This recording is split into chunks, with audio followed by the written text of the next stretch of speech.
5.18 역사 왜곡에 대해 조목조목 반박하는 책자가 발간됐습니다.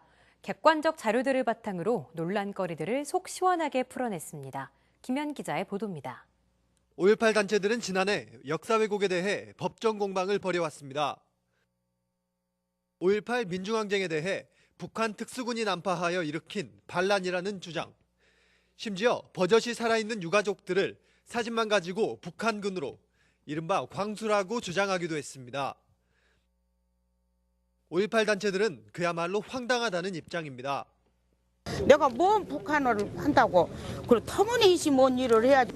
그 사람 할 짓이요? 대한민국 국민이라서? 응? 사람 아무 데 없이 대통령이 백석 때려 주겠으면 굴러도 분할건지 뭔 또 북한을 나를요. 그런 이거 대한민국 법이요 인간이요. 진상규명이 되고 그래서 희생자들이 국가유공자로 인정을 받게 됩니다. 이 시점입니다.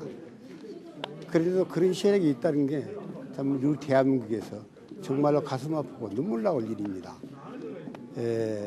우리 광주 5.18 민주화운동이 우리나라 민주화운동뿐만 아니라 세계사적으로도 민주화운동에 크게 기여했다고 우리는 생각하고 있습니다.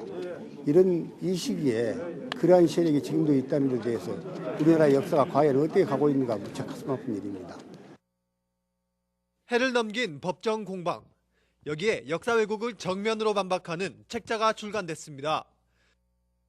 5.18 유네스코 기록물 등재를 추진했던 안종철 박사가 그동안 모은 자료들을 종합해 왜곡된 사실들을 조목조목 반박해낸 겁니다. 제목은 5.18 때 북한군이 광주에 왔다고, 북한군 투입설 등 역사 왜곡에 대해 기록물을 중심으로 객관적인 반박 자료들이 담겼습니다. 바로 계엄군이 했던 공수부대 했던 것이 아니고 바로 북한군이 와서 했다. 해서 결국은 대한민국 군인들은 바로 그런 죄가 없는 사람들이다. 바로 그렇게 멀찌감한 사람들이 아니다. 하면서 결국은 계엄군이라든지 전두환 체제를 옹호하는 그런 형태로 이야기를 계속 하게 된 것이죠. 있을 수가 없는 일 아닙니까?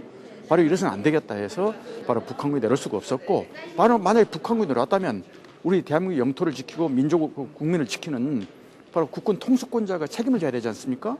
그렇다면 그 책임을 국군 통수권자한테 물어야 되지. 왜 광주 시민들한테 바로 그 책임을 묻느냐 이거죠. 말도 안 되는 일이 우리 대한민국에 벌어져서 안 되겠다 해서 바로 그런 부분들을 하나씩 분석하고 정리를 한 것이죠.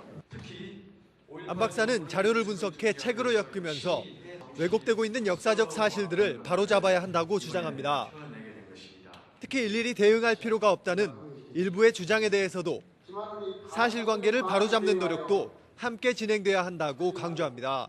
제가 이제 밝혀내고 이론적으로 정리하고 단체에 바로 기관에서는 고소고발하고 하는 이런 동시에 다발적으로 그런 것들이 진행이 돼야지 한쪽에서만 해서는 안 된다는 그런 생각을 가지고 있습니다. 앞으로도 저는 광주 명예와 광주 자존심을 위해서 특히 우리 자존심을 상하는 일들이지 않습니까? 우리는 대단히 자랑스럽게 생각했는데 바로 일베라든지 지만원이는 바로 이 자존심을 깨뭉개고 있지 않습니까? 그래서 이 부분을 광주 자존심을 살리기 위해서 광주 명예를 위해서 계속적으로 5.18 또는 이런 민주화운동 이런 부분에 천착해서 해서 연구를 계속 해낼 생각입니다. 왜곡과 논란 사이에서 방황하던 5.18 민중항쟁이 올해로 36주년을 맞았습니다. 연구자들의 역사 바로잡기 노력과 함께 지역민들의 관심도 필요한 때입니다. CNB 뉴스 김현입니다.